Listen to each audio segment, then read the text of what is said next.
नमस्कार बंधुरा आज के आमी आमेर प्लास्टिक चाटनी रेसिपि आपनादेर संगे शेयर करब। এই प्रचंड गरमे যদি খাওয়ার শেষ পাতে যদি একটু এই আমের চাটনি হয় তাহলে তো কোনো কথাই হবে না। আর এই আমের প্লাস্টিক চাটনিটা বানানো যেমন সোজা, খেতেও কিন্তু খুবই সুস্বাদু। ছোট থেকে বড় সকলেই কিন্তু এই আমের প্লাস্টিক চাটনিটা পেলে কিন্তু আঙুল চেটে আঙুল চাটতে থাকবে, এতটাই সুস্বাদু হয়। কোনো রকম তেল মশলা ছাড়া কিন্তু এই চাটনিটা রেডি হয়ে যায়। এই আমের প্লাস্টিক চাটনিটা আপনারা কম বেশি খুবই ভালো বানাতে পারেন, কিন্তু আমি কিভাবে বানাই সেটাই আজকে আপনাদের সঙ্গে শেয়ার করব। তার জন্য আপনারা পুরো ভিডিওটা দেখবেন, আশা করি আপনাদের ভালো লাগবে। যদি এই আমের প্লাস্টিক চাটনিটার রেসিপি আপনাদের ভালো লেগে থাকে তাহলে অবশ্যই একটা লাইক করে দেবেন। আর আমার চ্যানেলে নতুন বন্ধু হয়ে থাকলে অবশ্যই চ্যানেলটা সাবস্ক্রাইবার করে আমার পাশেই থাকবেন। আর পাশের বেল আইকনটা অবশ্যই বাজিয়ে দেবেন, আমি যখন কোনো নিত্য নতুন রেসিপি আপলোড করব সবার আগে পাওয়ার জন্য। তাহলে চলুন চাটনিটা বানানো শুরু করা যাক। এখানে আমের প্লাস্টিক চাটনি বানানোর জন্য আমি এখানে নিয়ে নিয়েছি 3টে আম, আপনারা বাড়িয়ে কমিয়ে নিতে পারেন। এবার আমগুলোকে আমি আগের থেকে পরিষ্কার করে ধুয়ে নিয়েছি। এবার আমগুলোকে আমি ভালো করে ছাড়িয়ে পাতলা পাতলা করে কেটে নেব। তাহলে চলুন আমি আমগুলোকে কেটে নিয়ে আসি। দেখুন বন্ধুরা, আমগুলো আমি কেটে নিয়েছি। আর আমগুলো একটু এইভাবে আমি পাতলা পাতলা করে কেটে নিয়েছি। আর আমের যে সবুজ অংশটা একটু বেশি করে ফেলে দেবেন।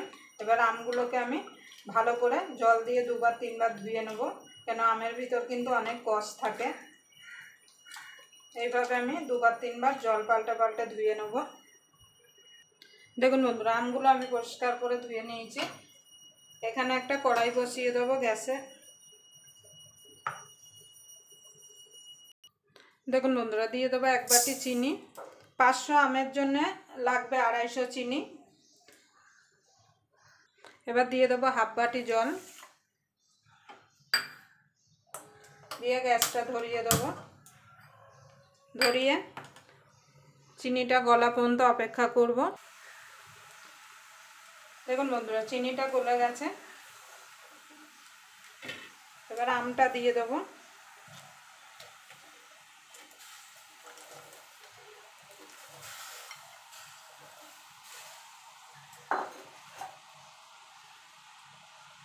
দিয়ে দেবো কাজু কিশমিশ,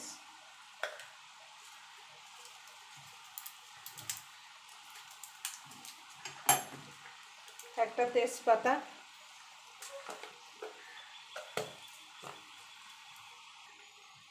দিয়ে দেবো একটুখানি মৌরি,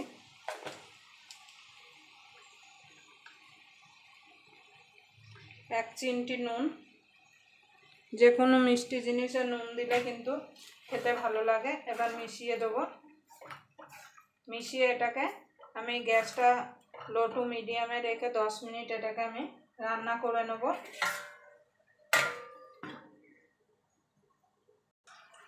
দেখুন বন্ধুরা, চাটনিটা হয়ে গেছে। এই দেখুন আমও সুন্দর সিদ্ধ হয়ে গেছে। এই দেখুন, এবার একটুখানি দিয়ে দেবো লেবুর রস। লেবুর রসটা দিলে কি হবে, মানে চাটনিটা একদম চিনিটা ঘন হয়ে যাবে না, এরকমই থাকবে।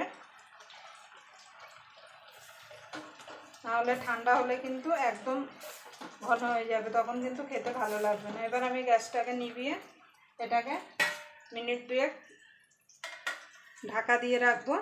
তারপর ঠান্ডা হলে আপনাদের দেখাচ্ছি যে চাটনিটা কেমন হলো। দেখুন বন্ধুরা, চাটনিটা হয়ে গেছে।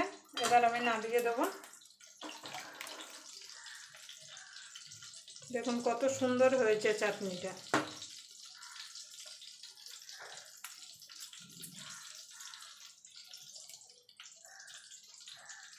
আবার আপনাদের সঙ্গে কোনো নতুন রেসিপি নিয়ে দেখা হবে। ততক্ষণ পর্যন্ত আপনারা ভালো থাকবেন, সুস্থ থাকবেন।